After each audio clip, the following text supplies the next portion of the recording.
All right, third speaker of SummerStrong 17 is Alex Kanellis. And Alex does a cool business model and a training model called Landmine University. And it's pretty neat because actually Pops and I made the first landmine 25 years ago when I was training for the 2000 Olympic trials, trying to find something that would kind of help me get to that next level and be able to compete with the big boys. And it's really cool to see something that was really designed never to be sold or to be really in the regular training population versus just making me throw the hammer further. It's actually going all the way to people making full universities and really seeing application. So this is kind of a cool full circle moment. Alex has been with us here in the audience before at SummerStrong, and it's really awesome to have him here. And I'm super excited because I get to see what kind of one of our little babies has grown into from an application standpoint. So I'm really looking forward to learning myself. So Alex Kanellis. Thanks, Bert. Hello, SummerStrong. Pumped to be here. First of all, I really want to thank Bert.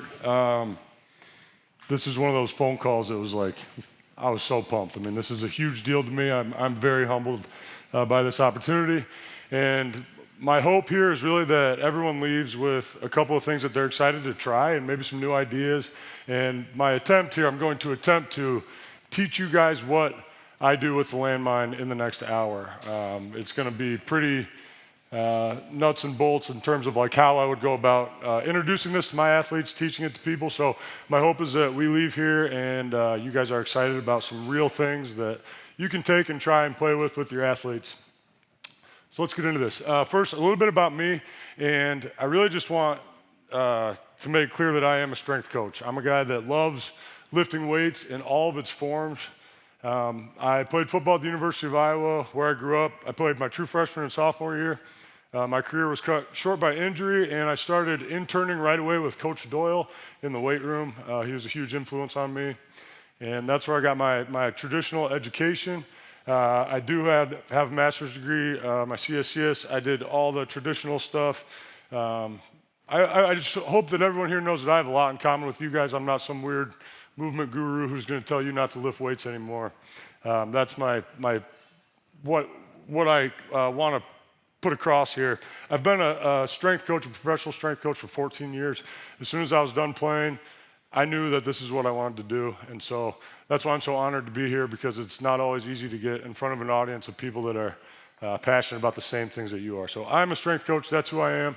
I work a lot with youth, and if you are into the social media, Instagram stuff, you see a lot of the stuff that I'm doing right now is with youth wrestlers back home in Iowa. But I have had the chance to train all levels, Olympians, small world, because I did work extensively with Shanji Ribeiro, who's now coaching John Wellborn's kids, so I thought that was pretty cool too. But I've had a chance to work with a lot of different levels of people, and just recently I've started the Landmine University with something that came during COVID. It's sort of a side gig and a way to keep me sane, and it's turned into this really cool thing that I think is going to last a long time, because I think it makes sense. So we'll get into this. What I'm doing right now is working at a place called Big Game Wrestling Club in Iowa City. I want to make sure to talk briefly about what I'm doing right now, because I do think that it's so cool. We have a nonprofit organization that is one of the top wrestling clubs in the country.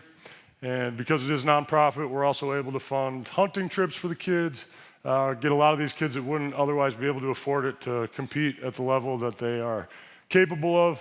And just this year, we have four USA team members, 6 college All-Americans, 1 national champ. And you'll see some of the demos today are from a guy that I've been working with who goes to UNI. If you're Northern Iowa, if you're familiar with wrestling, Parker Kikikson was the NCAA champion at 184 this year. Also the only Hodge Trophy finalist that doesn't go to Penn State. So very proud to get a chance to work with him. And then we also this year had 32 state champions in Iowa, 225 state qualifiers, and currently we have 40 college wrestlers. So that's what I'm doing right now. That's where I'm at. Before that, I worked at the high school level and was lucky to have some success there. We won 6 straight state championships coaching strength and conditioning and football at Iowa City Regina. And those are some things that, a little bit about my background. Now I want to get right into this because I want to get to the good stuff. What is Landmine University? It's a training system. Essentially, guys, what we're going to be talking about are rotational alternatives to the Olympic lifts. And when I say rotational, I'm specifically talking about the trunk. I'm careful to use the word alternative instead of replacement because I am a huge fan of the Olympic lifts, and we wouldn't be doing this stuff if that style and speed of training wasn't effective. So we're going to be talking about some alternatives, some different ways to do a clean, a jerk, and a snatch that I think are easier to teach.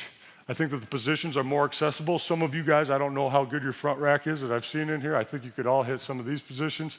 And also, in certain ways, you could deem it more functional, depending on what your goal is or depending on what your sport is, all right? So that's the goal here today, is that you guys are gonna leave and say, you know, I wanna try some of those rotational cleans, snatches, jerks, and mainly what we're gonna be talking about, the difference is what's going on with your trunk, all right? To just say, okay, we don't always have to be square when we're training in the weight room.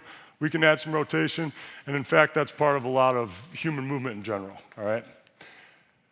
Real quick, I want to talk about origins of how I got into this stuff, because I had been a strength coach for 10 years. Like I told you guys, I got all the traditional education, same stuff you guys did. Most of you, some of you are far more educated than me, but I felt like I'd learned what I was supposed to learn. I got a master's degree.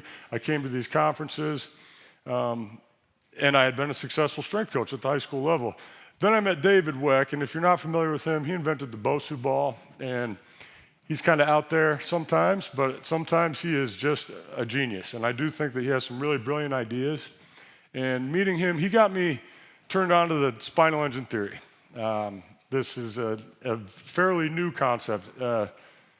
In fact, younger than Sorinex as a company. So and this textbook by Serge Grakovetsky is really the concept, and we're going to talk about it. I'll just skip to it. But what we're going to talk about briefly is the role of the spine in locomotion, right? Walking, running, movement in general. And the conjecture that this textbook is making is that the spine is the primary engine of locomotion, right? That the tadpole comes first, that we have to be able to rotate and side bend with the spine, that the hips and the legs are then an improvement to that engine, okay? Now, and you can see the guy with no legs here using the spinal engine completely, no legs, to help him propel himself forward. This is in contrast to the pedestrian theory, which is really just mainly what we've gone with, which is that the hips and the legs power locomotion, and that the role of the spine is to resist rotation and to just make sure you don't fall over. Now, after meeting David and trying just a couple different exercises and positions with my own trunk, I realized that this is crazy that I hadn't been exposed to this idea before. And then I started thinking back to like the drills that we did in college, the mechanics drills, where we're sitting there and we're swinging our arms and trying not to rotate our spine. And then everyone goes out there and runs and rotates, and and I was just like, wow, maybe that was really nonsense. And where did it come from, right? Where did it come from, and why is this how I've learned running, movement in general? And the big question here is, how does this affect your training? Because it should. If it doesn't, it should. The exercises you do are important, and I'm really grateful to get to go after Coach Garcia because he already made this point that you can develop a lot of general strength with traditional exercises, right? But there is a huge spectrum, and as we get closer towards what we're actually asked to do in our sport, oftentimes that we're going to lose carryover based on the movements that we're doing, okay? So if your goal is to run faster and you're looking at general strength or more specific strength, if running really involves bracing your core in neutral and resisting rotation, then a pull-off press is a great drill to make you run faster. But if your core is actually coiling, rotating, and helping you move, then you need to find a different way to train your core, because that's not what you're doing when it's time to sprint, right? And now, if your sport is weightlifting, that's a totally different story, right? But to think that your core is braced in neutral when it's time for you to run, sprint, walk, that's what I want to challenge a little bit with you guys today. And I want you to try some different things, different ways to think about movement, mechanics, and then you find the carryover. You have to find that yourself. I've seen it in my athletes. I think you guys are going to see it too if you give some of this stuff a shot, all right? Okay, so why the landmine? And in my opinion, the landmine is the perfect tool for this, for what I'm going to talk to you guys about. And 4 reasons we're going to focus on why we choose the landmine, why we've chosen the landmine for this system. Reason number 1, we're going to be able to get into really coiled positions, and we're going to talk about that. When I say coiling your core, we're going to talk about what that means. But in a sense, it is getting out of neutral as far as possible. So it is the opposite of training with your core and neutral, hips and shoulders. Second reason is the forward intent. We're able to drive forward through the bar when we perform these movements. And doing that is automatically going to allow us to train with more aggressive spine shin angles. It's also going to allow us to train on the front half of the foot, which is something that's been talked about here a lot lately. But this is a way for us to do it automatically where you don't have to think, hey, I got to get up on the balls of my feet. It's built into the movement, and I really love that about the landmine as well. Explosiveness, which we'll talk about, and we will talk about strength curves. Also, John Wellborn talked a little bit about moving the weight fast at the end of the movement.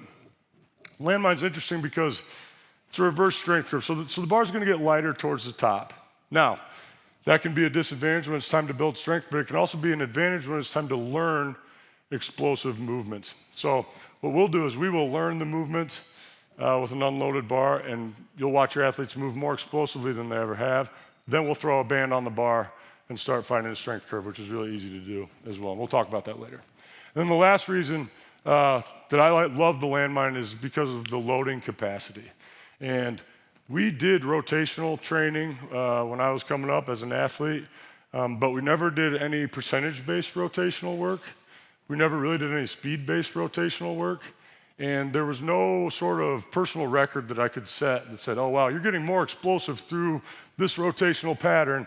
Here's the number to demonstrate that. So the landmine's really great because we're going to be able to set personal records in these movements the same way you would with a clean, jerk, and snatch. And then we're also really easily going to be able to do then percentage-based loading or speed-based loading, all right? And these are the things that we're going to sort of talk about first before we actually look at the movements and what they look like. So coiled positions. I want to stress the one difference, and the reason I think the word coiled is important is that this is a multiplanar movement, and a lot of times these movements are multiplanar. We're moving in the frontal and transverse plane if you're really going to look at what's going on with the trunk. One of my pet peeves is always trying to split up the planes of motion, especially if you're talking about the trunk. Because if you saw, like on Coach Garcia's video with the cool German discus machine, it wasn't in a straight line, right? It was diagonal. And more often than not, because our spine moves in so many different ways, you're going to be combining frontal and transverse for these movements.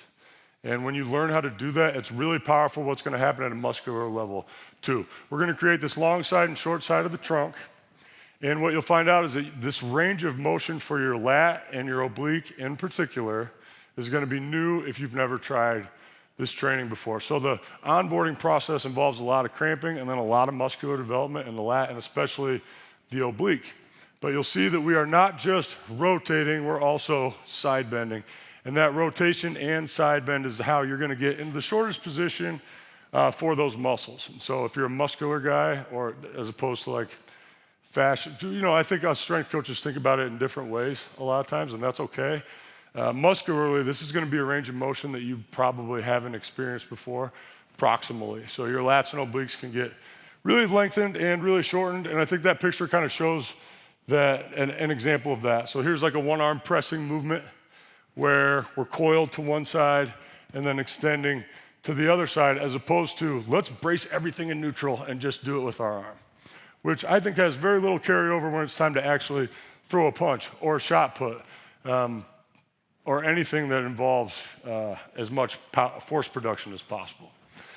So the coiled position's big advantage in the landmine. I just think it's perfect because these positions feel good with the landmine. And you can do this stuff with kettlebells, dumbbells, but I think this is the best tool for it, and that's what we're going to focus on. And if you have a Sorinex weight room, then you probably have one on every single rack, so why not? Now, coiled positions in sports.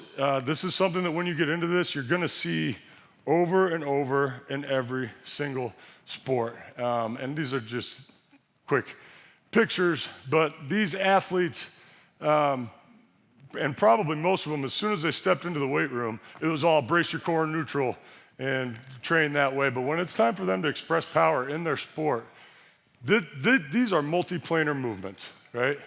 Mike Tyson is not just rotating his shoulder to throw a punch. He's also side bending. He's closing down that whole side, and his shoulder and hip are getting closer together.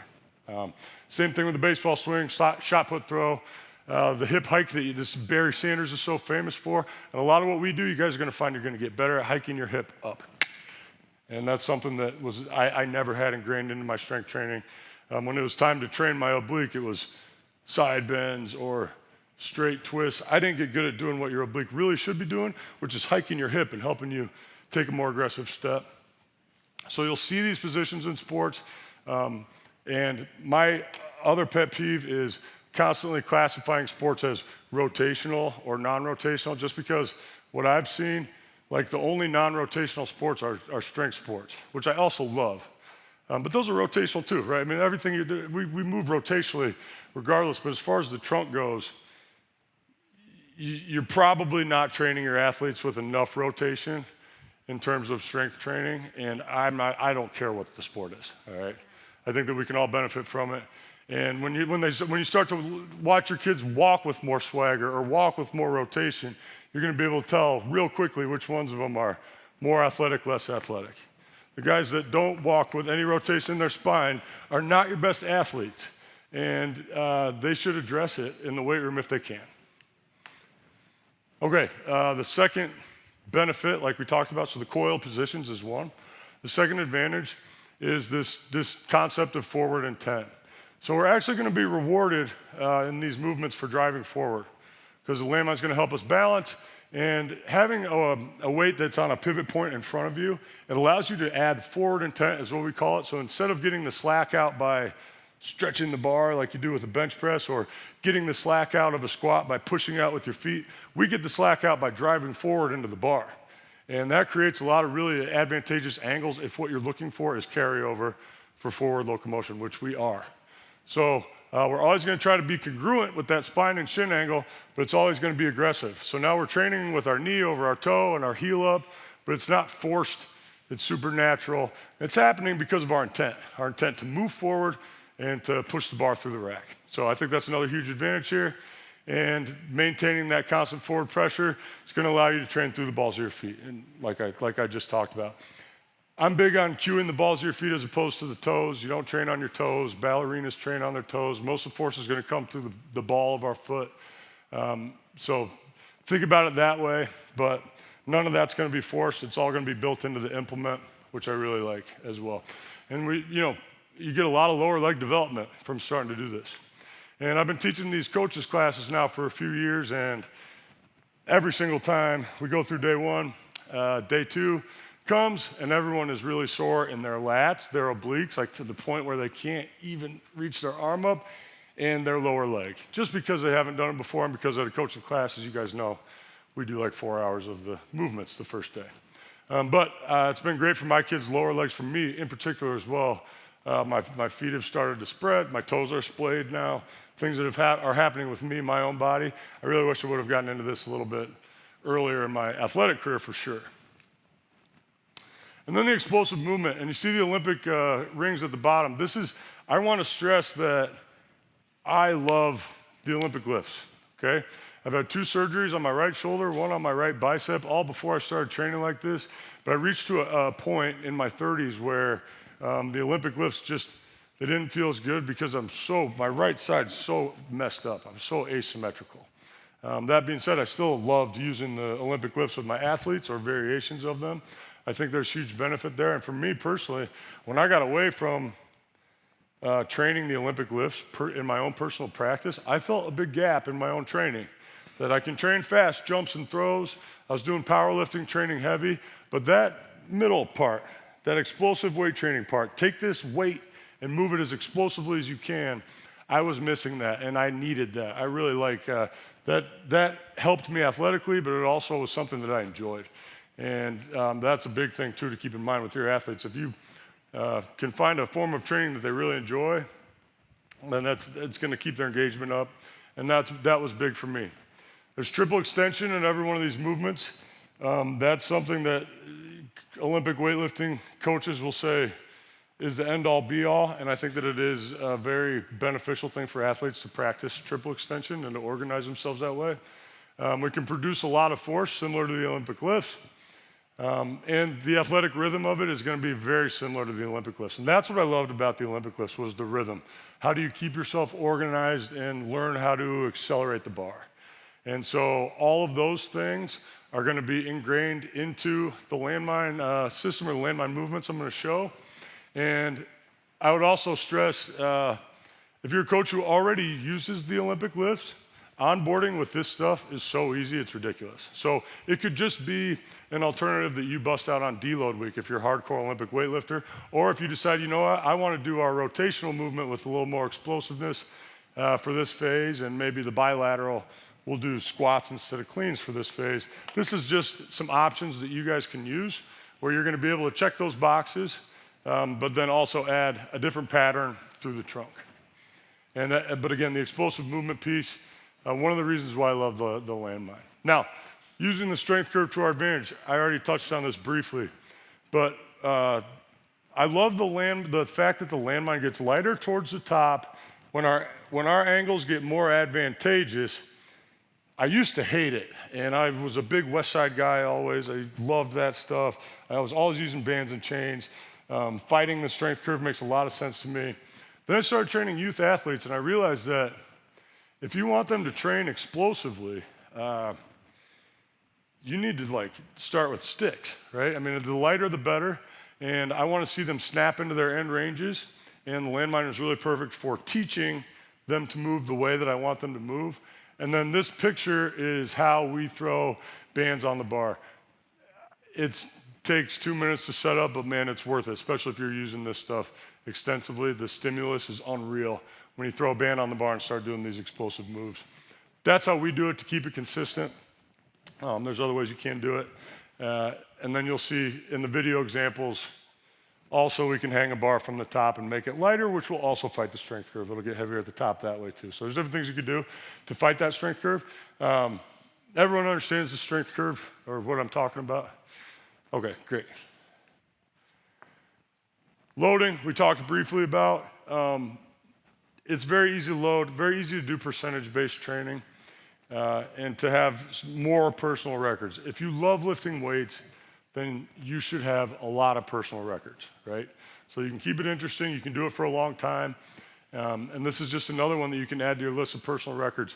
This last year, we did something for the first time called the Landmine Games. So we did essentially a mimic Olympic weightlifting competition with the landmine. We did it in San Diego. It was a great time. We did a clean and jerk, and we did the snatch. And the best total won. But we, of all the guys that I think we maybe had 40 people participate.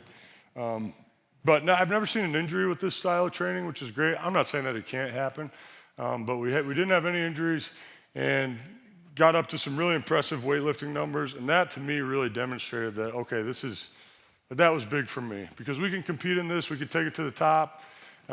You can max out if you want to. That's not how I usually use it, just because we're trying to produce force. But you can, and then you can do all the percentage-based training that you want to afterwards. Okay, so we're going to talk about teaching the movements. My version of a clean jerk and snatch. And again, my goal is that by the end of this, you guys feel like you could at least give it a shot. Go home, try to teach your girlfriend or something, or teach your kids, we'll see. Positions before transitions, I'm big on. One of the cool things about the landmine is that the isometric positions are just awesome because we can add that forward intent. So I can get into my coil position with the landmine and I'm actively driving forward. I'm trying to push forward as hard as I can. I am rotating the bar, and then you see what these guys do. They'll try to rotate the bar the other way, so they'll try to crank me out of that coil, and that's going to establish that intent, that rotational intent. We do a lot of ISOs in all of our positions. That's where we want to start to teach the movements, all right? This is the shortcut. This is the cheat code, is this landmark. We do have something called the Landmine University landmark, and you guys can do this with me. If you take 2 fingers and just rub them on the bony part of the inside of your elbow. And then same side on your hip.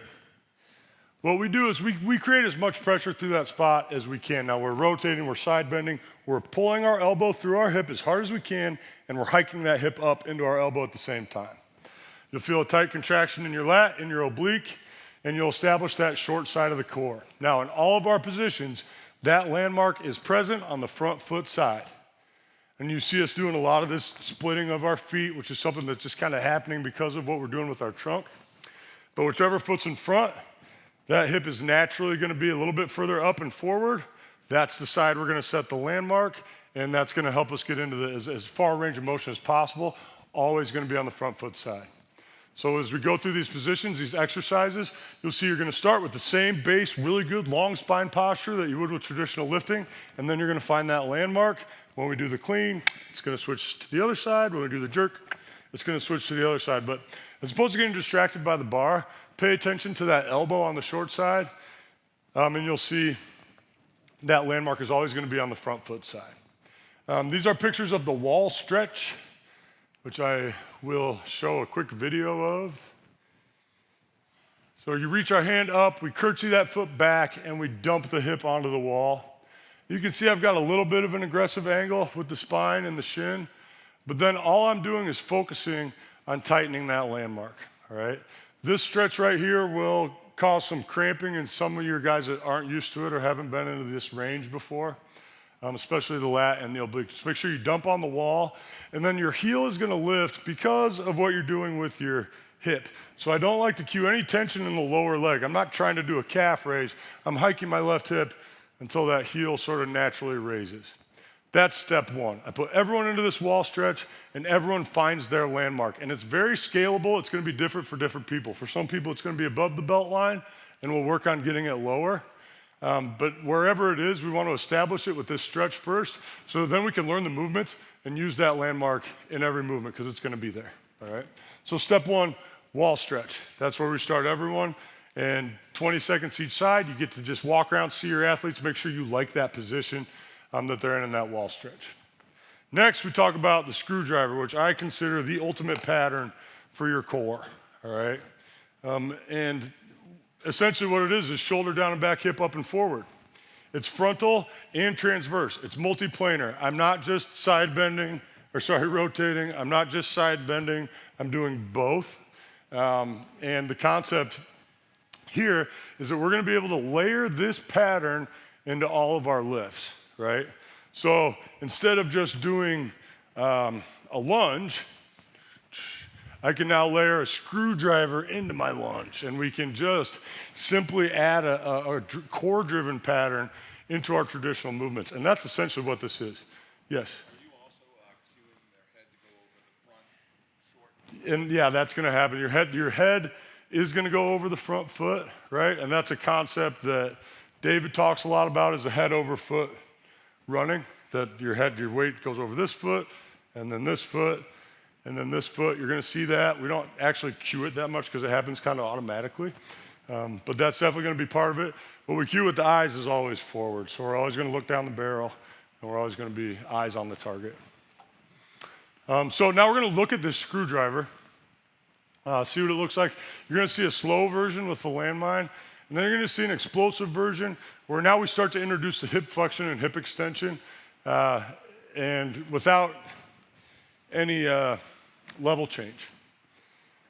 So here's a slow screwdriver, really simple. We don't want the bar to move. We want to rotate our body around the bar. That's going to be the most efficient way to do it.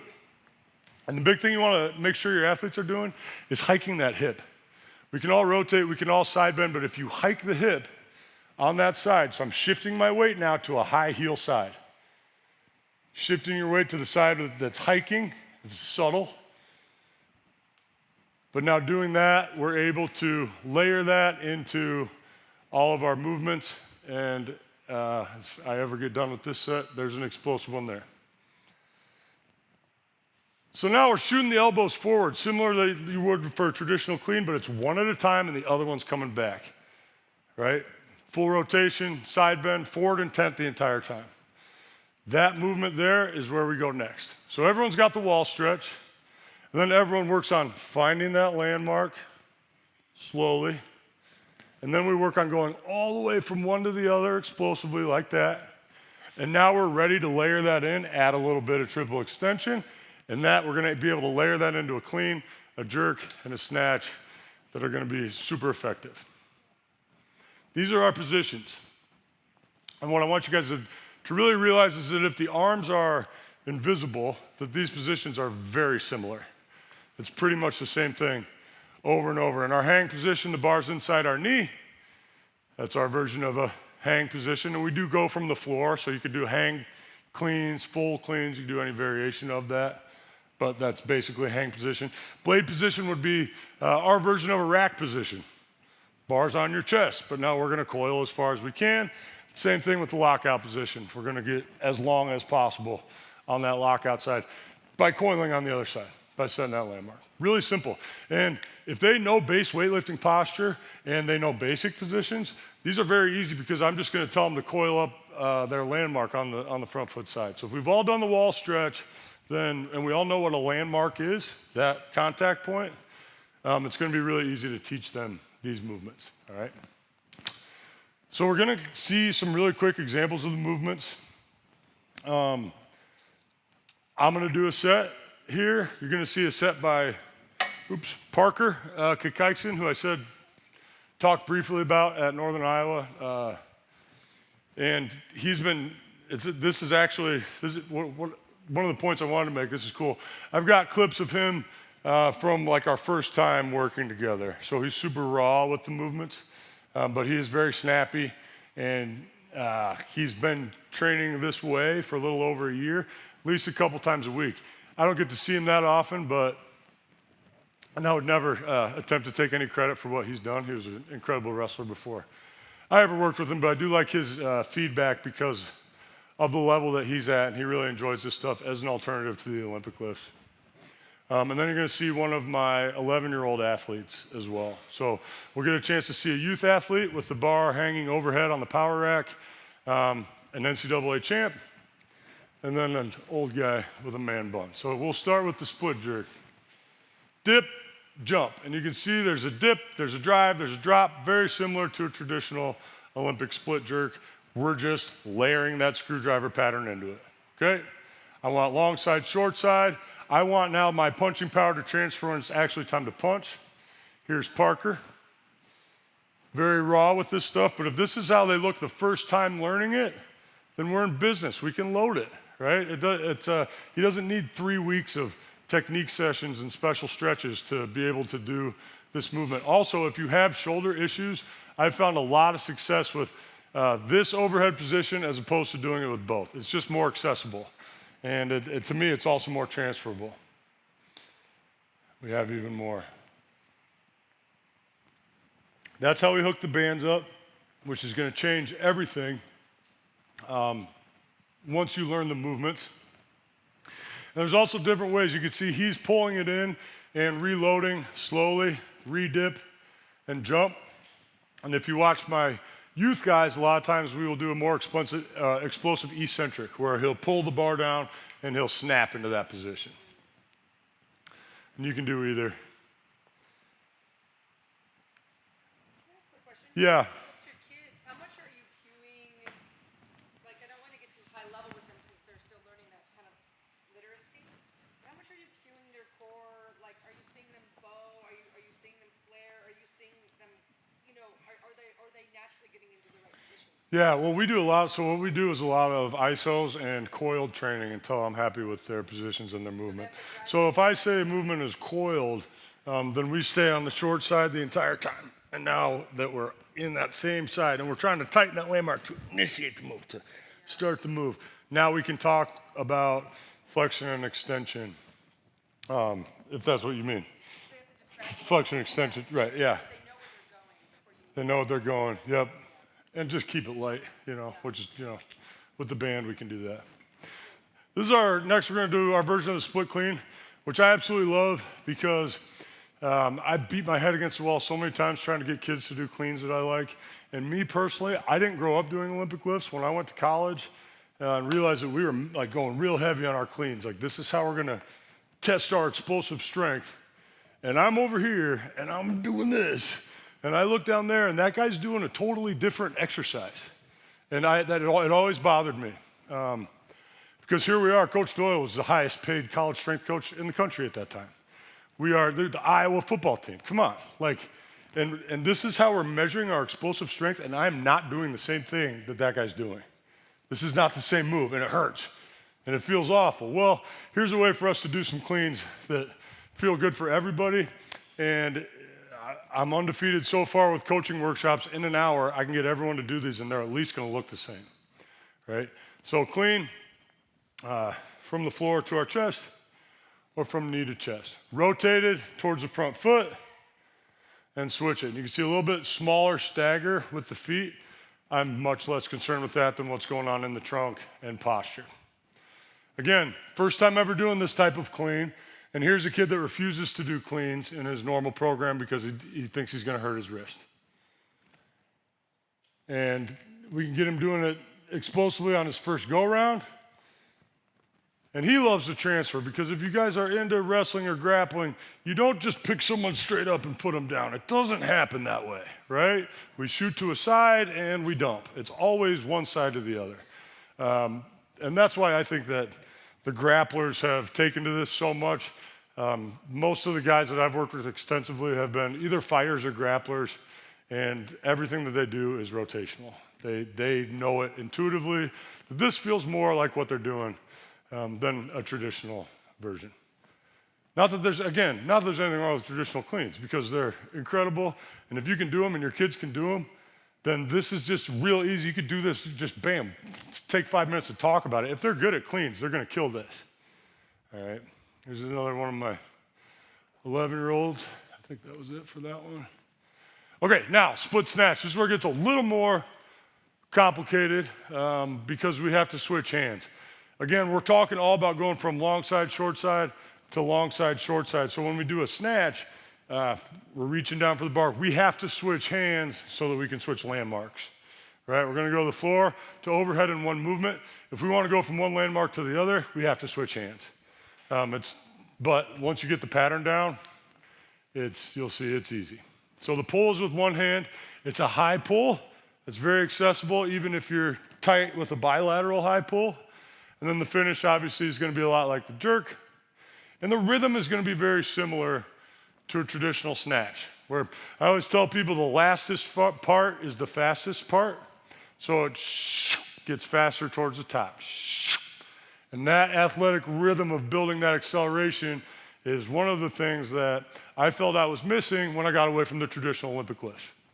All right? This is an easy way to achieve it. Again, we're trying to find full triple extension. The patience that's involved here is very similar to the Olympic lifts. Organization of the body is very similar. And we want to get that bar as far as we can before we switch our hands and hit that rotational catch. If he's doing it right, his eyes will be straight forward. He will keep the slack out of the bar forward, right? The bar should never get pulled out of the landmine. And this is a decent example of first time ever doing that movement. If I would have tried to teach him how to do a traditional snatch in those 30 minutes, I mean, maybe he would have killed it, but it also might have been super ugly.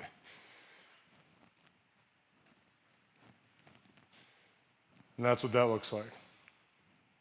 Okay, now programming. And I don't want to talk a lot about programming. You guys all know programming. So my point that I want to make with this is that you can use these the exact same way that you use the Olympic lifts. And I've probably already made that point, but we do a lot of dynamic effort with it because we're trying to produce force. That's how I usually use it. It'll fit in that square for most of you that work with athletes. I say CrossFit style. I don't know anything about CrossFit, but I do know that like when we do the workshops or the onboard teaching people this stuff, it's a great total body workout. If you wanted to do high rep stuff, beat yourself up with this. The positions are natural, and then you will be exhausted. So you can do it that way as well. You can use these any way that you think as a conditioning circuit. It's absolutely every single muscle in your body. It's ranges of motion through your trunk that you're not gonna find with other movements. So you can do it that way as well. And like I said, we've had 0 injuries, but it's one of my kids' favorite moves to max out on. And the progress that you're gonna make is crazy, especially if you've never done it before. And I love that about it as well. How am I doing on time? Does this tell me? It's 4:56. Oh, okay. Cool. All right. Awesome. And then we'll have time for questions, which is great. But I have one class coming up in Iowa City, if anyone's interested. And then I wanted to make a code for you guys. So if you guys are interested in this stuff and you want to learn more, I've got a bunch of virtual classes. If you guys throw in the code SummerStrong, 20% off of all that stuff. Also, I'll be around, so if anyone wants to ask me any questions about this stuff, love talking about this stuff. Questions in here now? Yeah. How would you test? As far as finding speed numbers or max? So you can max it out. So we could test it in terms of like finding your 1 rep max. I think it makes a lot of sense to do velocity-based training with this stuff too.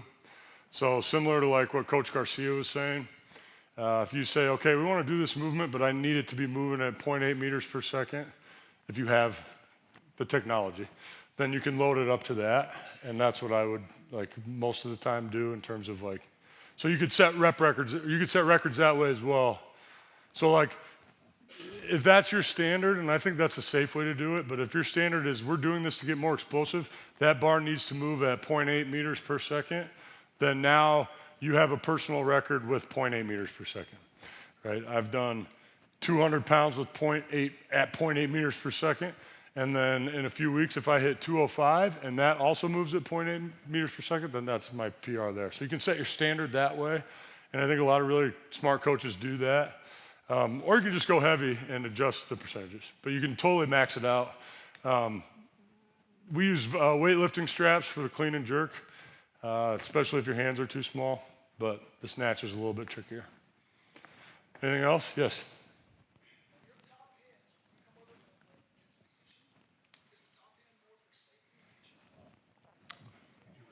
No. So he's asking when we're in like this bladed position, why is this hand on the bar? Couple reasons. If it floats, my experience has been that it's just, you're not as connected. It's hard to get into that position. And when we learn it from here, we actually teach to jam into that landmark too. So to get more tension that way, it just feels better. People ask that all the time, but if you get someone who just tries it and isn't doing that, and I'll see it, I'll have a guy like right here, and I'll put him there, and I'll put him there. The idea is to stretch that lat and oblique as much as possible. You could reach up in the air like this, but that's just not as balanced of a position for you. So to me, it's just, you can do more weight that way, you get better range of motion, and you're just a little bit more compact. It feels better. It feels much better. So that's amazing. And when I started doing this, I was punching with my clean. So when I cleaned the bar with this hand, I was throwing punches. I was pulling for the jerk. I was doing that, trying to do the opposite with the other hand. And I realized that I could get the same range of motion through my trunk, maybe even more, and move a little bit more efficiently, more explosively if I just cap the bar with that other hand. And yeah, these the sneaky guys will use it to pull, to get a little more out of their jerk too, which I don't ever tell them not to. So, in the back. What would you consider good for like your stronger athletes? Sure, yeah. So he asked what numbers would be good or what the sort of standards were. If you're a coach that's into being strong enough, and when we count the weights, we count the bar and everything on the weight. That's just been the easiest way to measure it. But if your athletes are doing a body weight, clean, and jerk, that's really impressive, or sort of that's a good standard. And you can check out, we did have the Landmine games, which is awesome. And I think The winning clean and jerk was, I want to say 270. So that's like 5 plates. And that guy's a monster. And he only weighs like 210. The snatch is going to be a lot less because he's got a strap, right? You can't even pick that up without a strap on the end of the landmine bar. The snatch is, I think my best snatch is like right around 200. And I don't think anybody got that at the competition. So yeah, and if I could get some of you guys into this stuff, those numbers are going to go up, right? I mean, this is it's like we've gained a lot of popularity in Korea, if you've seen that stuff. Those guys lift heavy over there. But we need to get more big American guys. Yeah, doctor? One more. Sure. Great question. So let's talk about the height of the landmine.